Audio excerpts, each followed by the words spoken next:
Welcome to Online Lecture 1C in your Biology 111 semester. In today's online lecture, we will be looking at slides 33 through 40. Our topics will include classification. We're going to talk about the classification system and taxonomy. Then we'll eventually get into a discussion of the genomes and proteomes. So mainly classification, guys, and then a little discussion of genomes and proteomes.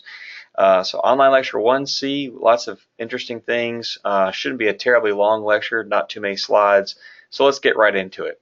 Here on slide 33, we have the slide entitled Classification. And so classification in the science of classification is called taxonomy. And let me ask you all a question. I like to make these online lectures interactive, but how do you think we classified or grouped organisms in the past?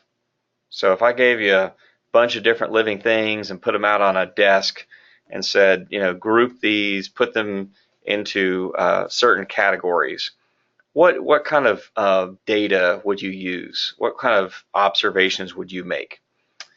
Well, yeah, of course, you would be looking at things like whether they have hair or whether they are made of tissues or whether they have some type of physical trait, right?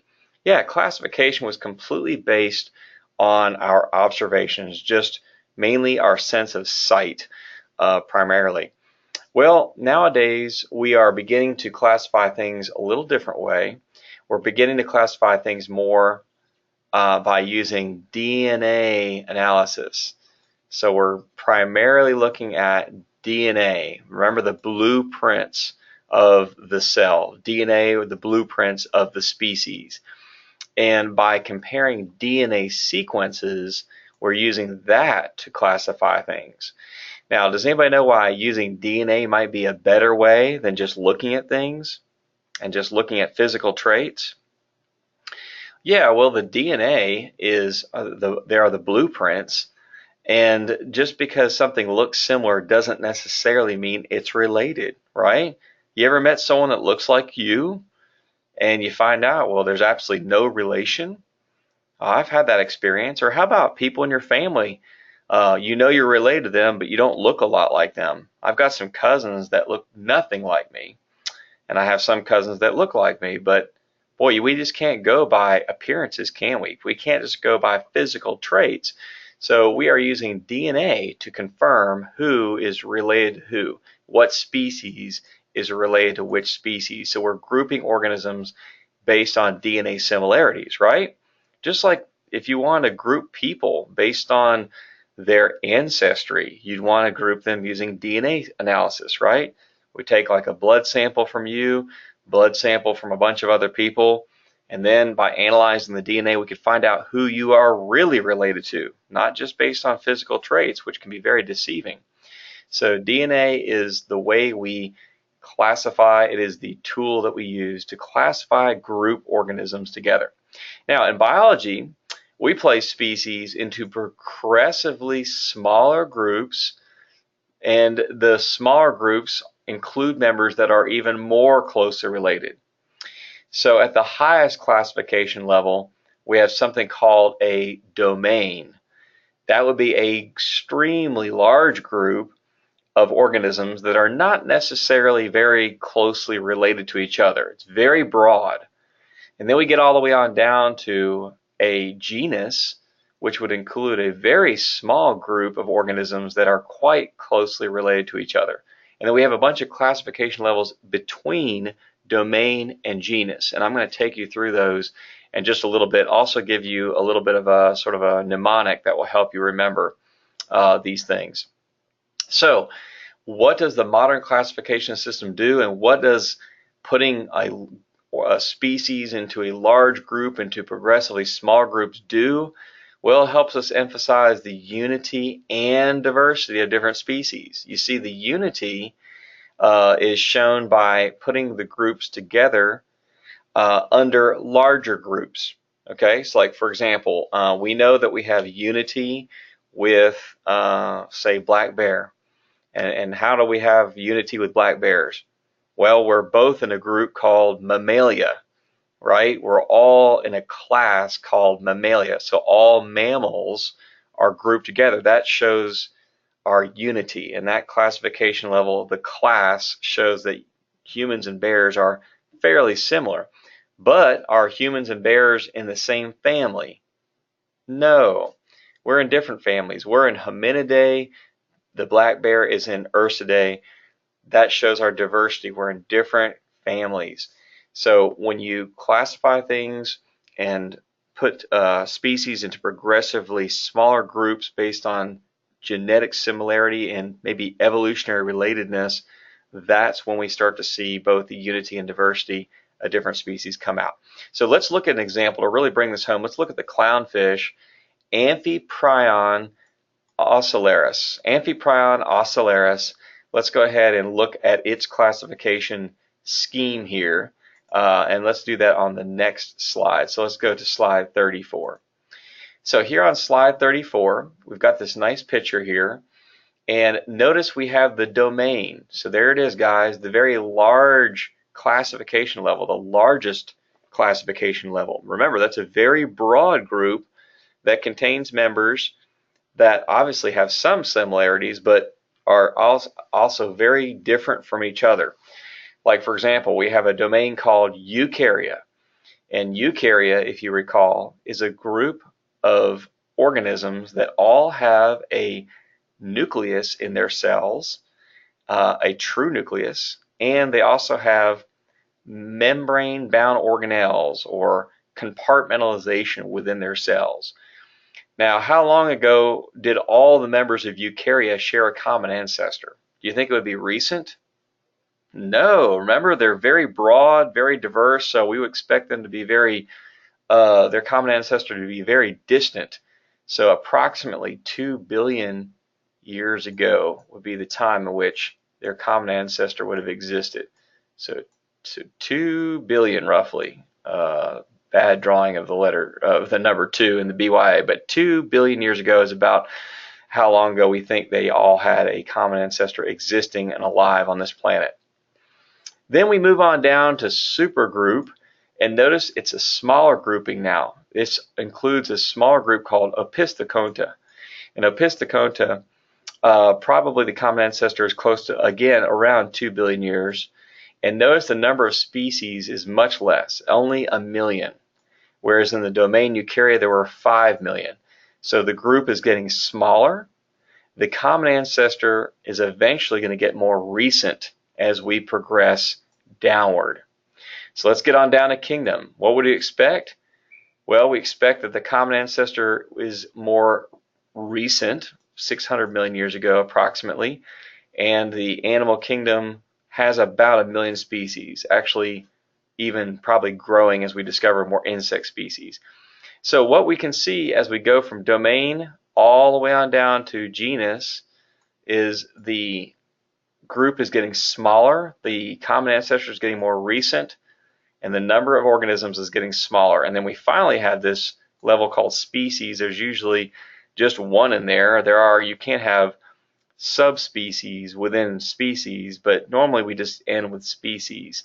And you can see that the clownfish here, Amphiprion ocellaris, probably showed up around 3 million years ago, and there's just, of course, the one species in that group. Okay, so you guys are, probably wondering, all right, Mr. Spath, test, okay, what do I need to know here? You definitely need to know the order from domain down to species. And what can help you is a simple mnemonic, and it's kind of goofy, but it's, the one we used to use is dumb, silly King Philip came over for green spaghetti. Okay, so dumb, silly King Philip came over for green spaghetti. That will help you remember the first letter of each of the groupings from domain all the way on down to species. All right, it's just kind of silly. You might help you remember that. Again, it's dumb, silly King Philip came over for green spaghetti. Well, if you're coming over for green spaghetti, you're probably a little silly. Okay, maybe not the brightest either. All right, of course it could be that wonderful spinach spaghetti. That stuff's not bad, is it? So anyway, I digress. Maybe I'm getting hungry. But you can see the grouping from domain down to species, and you need to know that order Like an example on the test, it might say, what classification level is between phylum and order? There you go, it's class, good job. Or it might say, which classification taxonomic grouping would contain the most species? Kingdom, phylum, class, or order? Obviously it would be kingdom, right? Or it might say, which of the following taxonomic groupings contains members with the most recent common ancestor? Class, order, family, or genus? There you go, genus. So there's a number of questions that can come, and you can study this table and get them down. You certainly don't need to know what the clownfish's grouping is, okay? So you don't need to memorize chordata and Actinopterygii and Perciformes and Pomacentridae, all these. That's not so important. This whole column really is not the thing that I want you to focus on. Mainly just the taxonomic grouping, how recent it's been since they've had a common ancestor, and the number of species. Roughly, you don't have to memorize those numbers, but just know the number of species goes down as you go from domain to species, okay? All right, guys, so lots of good stuff there. Very important information that we're going to look at all throughout Biology 111 and even 112. All right, let's continue in classification. So moving along in this grouping process, the science of naming, describing, and classifying different organisms, grouping them, is all what we study in taxonomy. So binomial nomenclature, our next topic. All right, so when we name a species, we don't just do it just off the seat of our pants here. We don't just come up with it spontaneously. We actually have a very ordered way to come up with scientific naming. You can be very creative, but there are certain guidelines, okay? So you've got certain boundaries, but you've got a lot of freedom within those boundaries, but you got to follow the following rules. First of all, each species must have a unique scientific name. You can't give the same scientific name to two different species. Each species must have their own unique scientific name. So if that name has already been taken, too bad. Like, for example, can Homo sapiens be used again? Nope. Homo sapiens is reserved for us only, right? Human beings. Genus name must be capitalized. So the first name in the scientific name must be capitalized. And while we're talking about that, how many names are in the scientific name? Well, look at the title of this, binomial nomenclature. And you know what bi means, right? There you go, two. So there are two names in a scientific name. So the genus name is capitalized. The first name, the genus, is always capitalized. The species is not capitalized. So the second name is left lowercase. And both names are italicized. And in the past, too, you could not only italicize, but you can also underline. So the correct way to say in the scientific naming of the Ocellaris clownfish is Amphiprion ocellaris. Notice, capital on the genus, there's the A, and the Amphiprion is capitalized. The O in ocellaris is lowercase. And this entire thing, both names are italicized.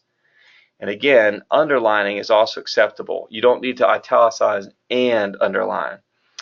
Most of the time, it's italicizing is the way that things are done today. If you read scientific journals and things, it's just traditionally in the past we used to also, or we should say, we underline. Instead, we did not italicize, we just underline, is what I'm saying. Okay. Now, what do you think is the purpose of these rules? Why do we have to have all these rules? Well, we have to have a standard across the board. So whether you're in Japan, whether you're in China, Russia, Australia, United States, we want to have a common naming system. We also want to, impart some information. So in the scientific name, there's actually information in there. Like Amphiprion is a noun describing what these fish are. Ocellaris is typically an adjective, so the genus is usually a noun. The species name is usually an adjective, a species descriptor. So there's a lot of information given in the name. So, for example, like Homo sapiens means wise man. Actually, Homo also means like, but sapiens has the idea of being wise, a wise man. There's all kinds of funny names. There's a species of annoying spider called aggravator. Aggravator. Yeah, so sometimes they just get kind of funny. Sometimes it's named after someone they know personally. There's different reasons for different scientific names. Most of the time, the name gives away something, though. All right, guys. You can see why common names aren't great. The problem with common names is you may have several different names for the same species. Like, for example, the blue catfish. The blue catfish is a large catfish that lives here in the United States and North America in the Mississippi River drainage system. The blue catfish has lots of names like chucklehead. It's also called the sea catfish.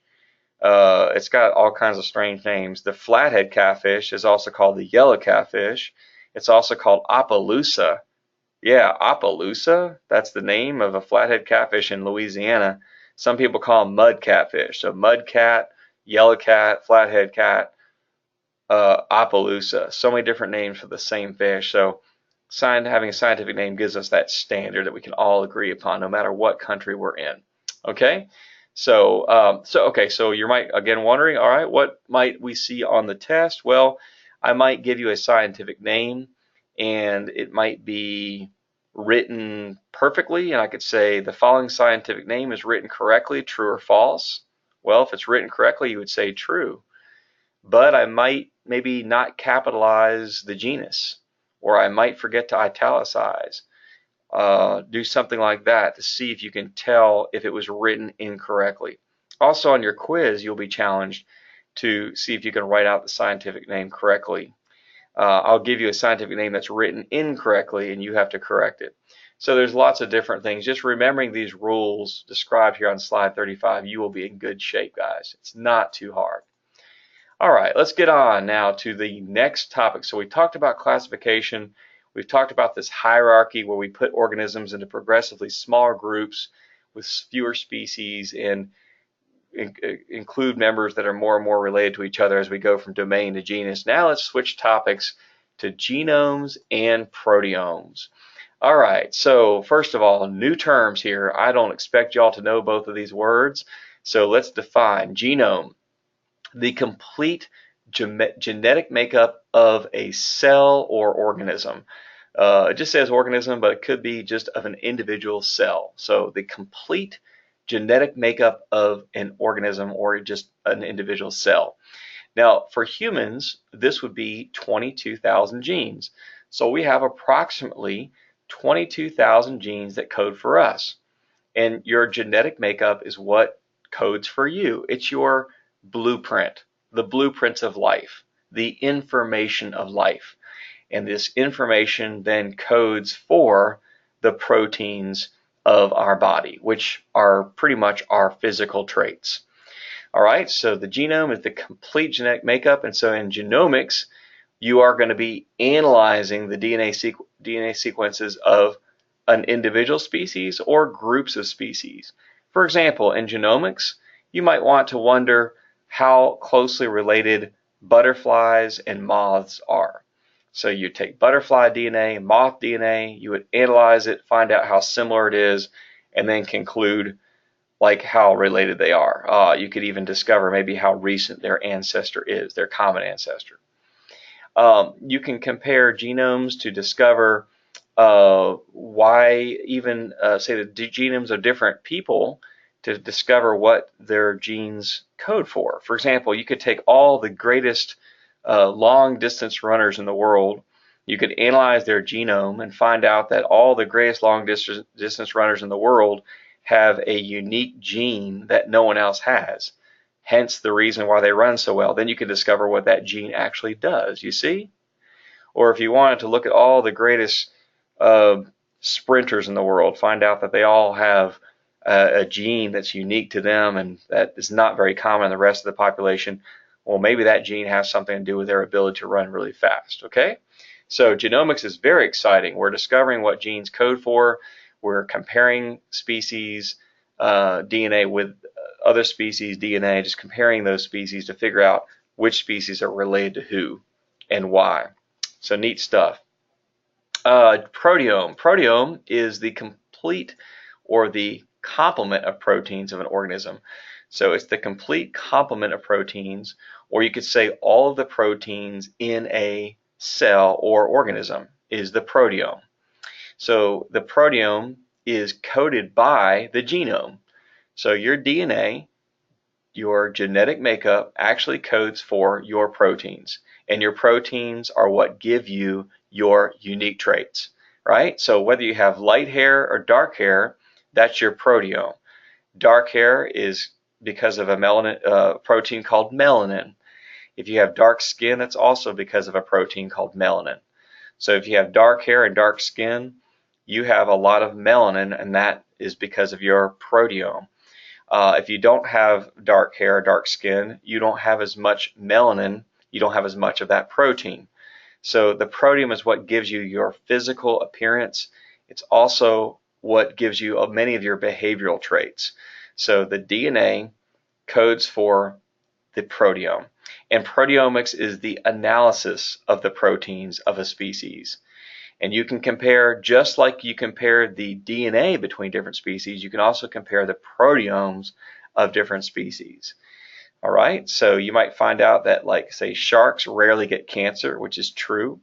So there maybe is a gene back there somewhere that's preventing them from getting cancer. But what is the gene actually coding for? Maybe it's a protein then that gene is coding for that's keeping those sharks from getting cancer. Okay. Now, when you analyze genomes and proteomes, you become much more familiar and understanding of individual organisms. So it's a really neat study, and it's really taking off. Careers in genomics and proteomics are really taking off, guys. Lots of good future job outlook in those career fields. All right, let's get on now to a little bit more on genomes and proteomes. And so we'll go to the next slide. So this just explains, like we said before, the genome carries the information to make the proteome, not vice versa. So be careful, like, for example, on the test, it might say something like, the proteome codes for the genome, true or false? It would be false, right? It's the genome that codes for the proteome, not the proteome coding for the genome. And yes, as we said before, genomic and proteomic analysis illuminate the evolutionary history and relatedness of all living organisms. The idea is, hey, if we can compare the DNA and proteins of different species, we can figure out which ones are more related to each other than others. And the more related they are, the more recent their common ancestor, right? So that's just kind of a review. We pretty much covered that, guys. So we'll move on and look at an example of analyzing the genome and proteome in the stages of development in the gypsy moth. What is this thing? Okay, so the gypsy moth is a moth that lives in North America, Africa, and Europe. It's a moth you've probably bumped into before. They normally would come out at night. That's the typical life cycle. They come out at night and they feed. They typically just live 1 week and then they die. So a very short-lived life. And I should have said they feed. It's not that they drink, but they actually don't have a digestive system. So they're actually really coming out at night, more or less for mating purposes. Okay, so this adult stage is more of a it's more of a reproductive stage. But their larval stage, they do come out at night to feed. So the larval stage, when they're a caterpillar, they will feed quite a bit. It's when they're the adult moth, the one that you see flying around, that's when they're not eating, but they will be out at night and they will be drinking and looking for mates, but they're not eating so much. So the stages are, they start off as an egg. They're laid down in usually the late fall, sometimes mid-fall, mid to late fall. And they're laid as an egg mass on a branch or tree trunk, and they develop into an embryo in the spring. And then that embryo matures, and eventually we get the larval stage. Usually the embryonic stage to the larval stage typically lasts maybe just a month or so. That's just about 4 weeks or so. And then we have in the larval stage, we call them caterpillars. That's just the fancy name for a larval stage. And it goes through lots of moltings, gets bigger and bigger, and feeds like you wouldn't believe. This is a very active time. And then we have the pupa stage, where the larval structures break down, and it's a relatively dormant stage. You'll see the hard outer covering that forms eventually around that. And this stage lasts about 2 weeks. And then finally we get to the adult stage. As I said before, it's all about reproduction. It's mainly about mating in the adult stage, no digestive system, they can drink, and then they just die. So this is their life cycle. Now let me ask you this question. Is it important that you know all the details about this life cycle? Not really, but it's a great example of what we just talked about. So let me ask you a few questions. In this whole process, did the genome change? Did the gypsy moth genome change as it went from egg to adult? No, the genome did not change. The DNA stays the same. The blueprints remain the same. Now, second question, did the proteome change as we went from egg to adult? Yes. So the protein composition did change. So how is it that that works? How is it that the genome did not change, but the proteome did change? It's this thing called gene expression. So throughout this life cycle, some genes were turned on and other genes were turned off. And by turning certain genes on, we call that expression of genes. And by turning other genes off, we see dramatic changes in physical appearance and even behaviors. In one stage, it's eating a lot. One stage, it's not eating. It's very interested in reproduction. One stage, it's very active. Other stages, very dormant. You see? So the genome did not change. The proteome did change. That's the main point, really, from looking at all this. And then lastly, we've got this thing called zombie parasites. Very interesting. So zombie parasites are parasites that invade an organism and cause them to behave in a very strange way, usually leading to death. This is a study called neuroparasitology. Neuroparasitology is a study of how parasites control the nervous system of their hosts. An example of neuroparasitology is the norovirus, which is a virus that we better known as the stomach flu. And the stomach flu actually affects your nervous system and causes you to have that very powerful gag reflex and projectile vomiting. How disgusting. But yeah, if you're wondering how in the world did I vomit like that? How did it spray across my bathroom? Well, that had something to do with the norovirus affecting your nervous system and giving you a very powerful gag reflex and very powerful contractions in your stomach. You couldn't normally do that, right? Well, that virus kind of hijacks some of your nervous system to cause you to do that. Well, in this example, the virus Lymantria dispar actually infects gypsy moth caterpillars, specifically just the caterpillar stage or the larval stage, and it causes the caterpillars to climb to the tops of trees during the daytime in broad daylight. And they get to the tops of trees in the middle of the day, they die there, liquefy, and then when the rain hits them, they almost dissolve and shed virus particles all over the place to complete the life cycle and to spread. Normally, gypsy moth caterpillars are going to be in the barks of trees, hidden in cracks, and in the shade in the day, and active at night. So it affects their behavior completely, causes them to become very vulnerable to predation too. As they climb out during the day, birds see them and attack them and kill them too. So it's a crazy example of how a virus with its own DNA hijacks the cells of a totally different organism. The gene that Lymantria dispar has is called the EGT gene. And this EGT gene codes for a protein that causes the behavior of the gypsy moth to be completely different, also shuts down their molting. So this is an example of where we had the gypsy moth genome is still intact, but then a new gene is coming in, which is causing a new protein to become expressed and available. And that new protein is causing a change in the behavior of the moth. So we didn't really affect the genome itself. We really affected the proteome mainly. The genome of the gypsy moth remains intact, but we added a new gene to the mix. That gene is still separate from the main genome of the moth. It doesn't actually become incorporated. Nevertheless, though, that gene is inside the cells of the gypsy moth, not in the nucleus with the rest of the gypsy moth's DNA, but it's at least in the cells of that gypsy moth. And then because it is in those cells, then it codes for the proteome, and that particular protein, which is a very fancy name, it's ecdysteroid UDP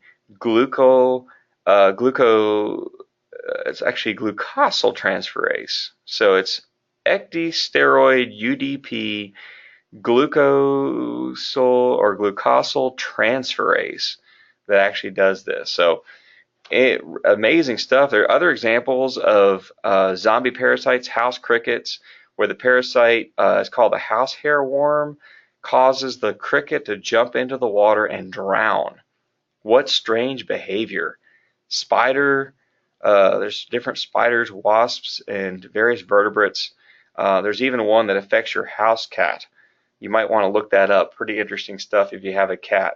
It actually has a toxoplasma is the name of that parasite. And that's a bad parasite because it can affect babies that are unborn. So if you have a house cat, don't want to scoop up the litter. You probably knew that already, but you don't want a pregnant woman scooping up litter for your house cat. Have the man of the house work on that.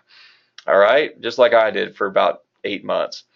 So guys, so we wrap things up. Genomes, proteomes, knowing those definitions, knowing examples of how the proteome can change despite the genome remaining the same, like in the gypsy moth life cycle. All good stuff to know. If you have any questions, by the way, you guys know when you're listening to these online lectures, you can always email me at mspath, M-S-P-A-T-H, at wpcc.edu, or you can just bring your questions to class, where I will see you next.